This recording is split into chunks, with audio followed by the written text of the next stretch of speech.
ചികിത്സാ പിഴവിനെ തുടർന്ന് വലതുകൈ നഷ്ടപ്പെട്ട പാലക്കാട് പല്ലശ്ശന സ്വദേശിയായ 9 വയസ്സുകാരി വിനോദിനിക്ക് ഭാവിയിൽ സർക്കാർ ജോലി നൽകണമെന്ന് ബാലാവകാശ കമ്മീഷൻ. കൈ നഷ്ടപ്പെടാൻ കാരണം സർക്കാർ സംവിധാനങ്ങളുടെ വീഴ്ച. ചെയർപേഴ്സൺ KV മനോജ് കുമാർ ഉൾപ്പെടെയുള്ള ഡിവിഷൻ ബെഞ്ചിന്റേതാണ് ശുപാർശ. അജ്മൽ ദറാറാണ് തിരുവനന്തപുരത്ത് നിന്ന് വിശദാംശങ്ങളുമായി ചേരുന്നത്. അജ്മൽ, ഒടുവിൽ ആ വിനോദിനിക്ക് ഒരു നീതി ലഭിച്ചിരിക്കുന്നു എന്ന് പറയാമല്ലേ?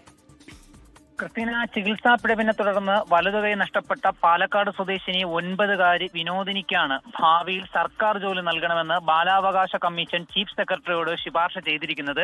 ചെയർപേഴ്സൺ KV മനോജ് കുമാർ ഉൾപ്പെടെയുള്ള ഡിവിഷൻ ബെഞ്ചിന്റേതാണ് ശുപാർശ.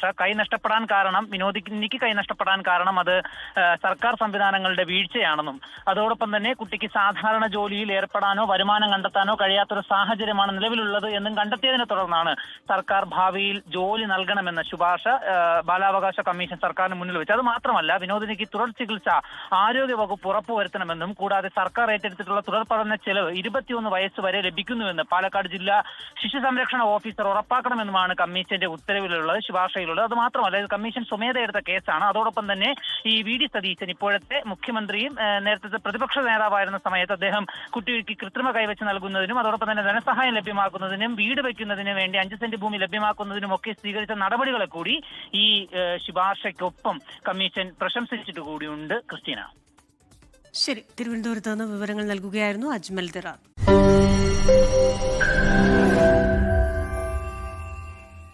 ലോകത്തെവിടെയായാലും ഏത് സമയത്തും 24 വാർത്തകളും ഓഗ്മെന്റഡ് റിയാലിറ്റി പാക്കേജുകളും എക്സ്പ്ലെയിനറുകളും വിശദമായി കാണാൻ ഞങ്ങളുടെ YouTube ചാനൽ നിങ്ങൾക്ക് സബ്സ്ക്രൈബ് ചെയ്യാം.